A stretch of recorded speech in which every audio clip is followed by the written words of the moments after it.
విశ్వాసమను డాలు పట్టుకొనుడి. ఎఫెసీయులకు రాసిన పత్రిక 6:16.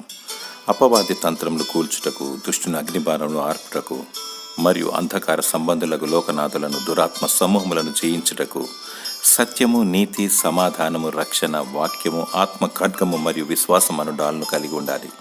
ఇవన్నీ నీవు కలిగి ఉన్నప్పుడు అపవాది నీ యొద్దకు రాడు. వాని కొరకు అగ్నిగుండమును దేవుడు సిద్ధపరిచి ఉంచాడు. ప్రభువైన యేసుక్రీస్తు నామానికి జయం, అపవాదికి అపజయం, అనంతకోటి నాశనం.